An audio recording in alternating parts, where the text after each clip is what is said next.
Hello guys, আসসালামু আলাইকুম। আমি আজকে নিয়ে এসেছি ডিম দিয়ে পিঠা তৈরি।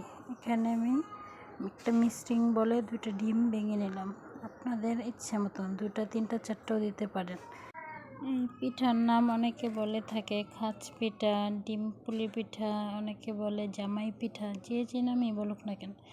এখন আমি এখানে দিয়ে দিলাম পরিমাণ মতন চিনির পরিমাণটা আপনাদের ইচ্ছে মতন, যে যেরকম মিষ্টি খান, সাথে একটু লবণ। এখন এগুলোকে ভালো করে নাড়তে হবে, অনেক ভালো করে নাড়তে হবে যাতে করে চিনিটা একবারে গলে যায়। ভালো করে অনবরত নাড়ার পর এখন আমি এগুলোর মাঝে দিয়ে দিব 2 কাপ চালের গুঁড়ো। এটা আমার ঘরে তৈরি চালের গুঁড়ো।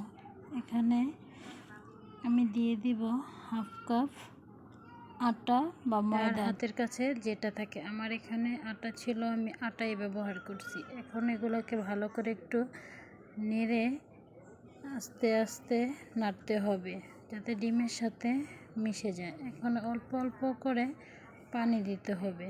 পানি দিয়ে ভালো করে নেড়ে একটা ভালো সফট ডো তৈরি করতে হবে। এটা আমার ডোটা হয়ে গেছে।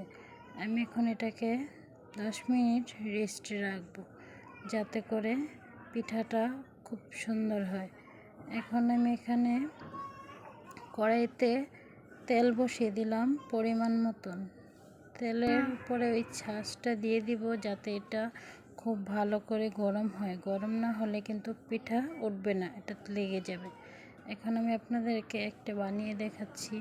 পুরোটা ডোবানো যাবে না, হালকা আলতো করে একটু ঝাঁকিয়ে দিলেই পড়ে যাবে। এই তো আমার পিঠা প্রায় হয়ে গেছে।